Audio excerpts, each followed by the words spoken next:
ఇప్పుడున్న మన లైఫ్ స్టైల్లో చాలామంది మొబైల్స్ పట్టుకొని ఒకటే దగ్గర కూర్చోవడము, డెస్క్ జాబులు చేస్తూ ఒకటే దగ్గర కూర్చొని వర్క్ చేయడం వల్ల కూడా మన స్పైన్ అనేది ఇలా బెండ్ అయిపోయి హంచ్ అయిపోతుంది కదా. అలాంటి వారి కోసం మేము చెప్పే ఈ ఎక్సర్సైజ్ని డైలీ ప్రాక్టీస్ చేసినట్లయితే మీకు స్పైన్ పోస్చర్ అనేది కరెక్షన్ అవుతుందండి. అయితే మీరు ఫస్ట్ రైట్ హ్యాండ్ని పైకి లిఫ్ట్ చేస్తూ లెఫ్ట్ హ్యాండ్ని బ్యాక్ తీసుకెళ్ళండి. ఇన్హేల్ హియర్, ఎక్స్హేల్ సెంటర్కి వచ్చేసి లెఫ్ట్ హ్యాండ్ పైనుంచి రైట్ హ్యాండ్ని కింద నుండి తీసుకెళ్ళండి.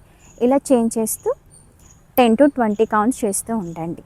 అలాగే ఇంకొకటి వచ్చేసి మీ హ్యాండ్స్ రెండు మధ్యలో పెట్టేసుకొని ఎల్బోస్ బెండ్ చేసి ఇన్హేల్ చేస్తూ మీ ఎల్బోస్ని బ్యాక్ తీసుకెళ్ళి మీ షోల్డర్ బ్లేడ్స్ని స్క్వీజ్ చేయండి.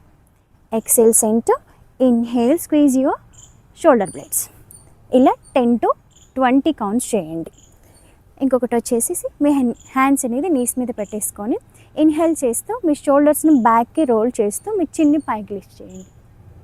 ఎక్స్హేల్ చేస్తూ మీ చిన్ని చెస్ట్కి టచ్ చేస్తూ మీ స్పైన్ని హంచ్ చేయండి. Inhale open, exhale hunch your back. ఇలా 10 to 20 కౌంట్స్ చేయండి. ఇలా చేయడం వల్ల మీ స్పైన్ అనేది పోస్చర్ కరెక్షన్ అనేది జరుగుతుందండి. ఓకేనా? హరి ఓం.